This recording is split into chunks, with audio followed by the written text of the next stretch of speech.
Carnival is color, Carnival is mass, and few people know this better than local icon Peter Minshall. Tonight we bring you the second part of our conversation with Mr. Minshall as he discusses the future of Carnival.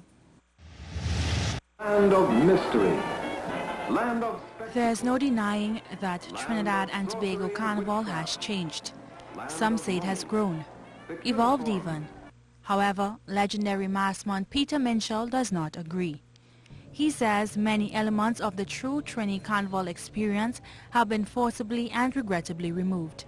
He laments the removal of the Kings and Queens competition from the March Gras night, saying some things should be regarded as sacred and treated as such. I grew up with the excitement of the March Gras. It was a different time, a different place. It was a whole different design ethic. Tantan's outfit is in fuchsia pink.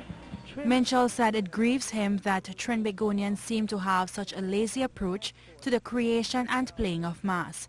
He recalled a time when the use of wheels resulted in furious debates. There was a time when there was a furious debate about playing the mass, and there was an angry revulsion to the use of wheels. I grew up in that time. The only reason you should use wheels on a mass is an aid to empower you to play it. But if you're just using wheels to drag it across, man, stay home and watch a donkey draw it across the stage. I'm not. A very passionate Minshall said more emphasis should be placed on the word play as used in the phrase to play mass. Playing mass, he says, is at the epicenter of Carnival and all it represents. I want to see the verb, the great verb of the Trinidad Carnival. I hear it nowhere else. Hey, tell me, girl, you're playing mass this year? The verb to play the mass. A play is something you go, you see people perform. The mask is something you put on for a performance. When you play the mass, your apparel is the work of art, and you play it. You don't drag it. I think the Carnival is an extraordinary mirror of the country.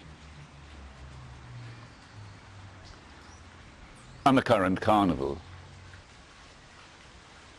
is, for any casual observer, practically all feathers and beads, and has been for rather a long time. The creative genius said Carnival is now devoid of substance and the mass presentations are no longer as majestic as they used to be.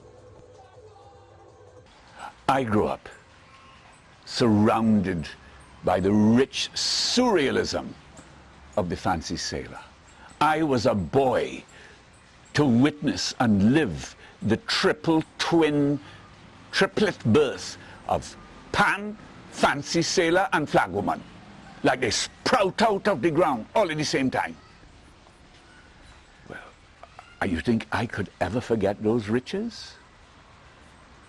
He says Carnival must be restored to its former glory.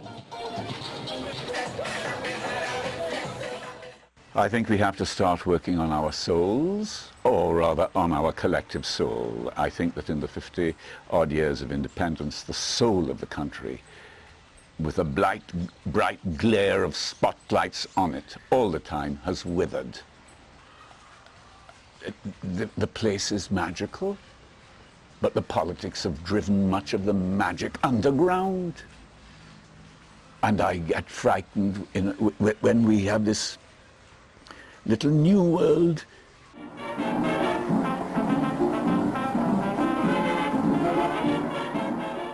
Living legend Peter Minshall says the golden age of Carnival was the mid-50s to mid-60s. He believes that we would do well to recapture at least a fraction of the quality of mass that existed then. DIONNE, C News. Story of Noah and the Ark.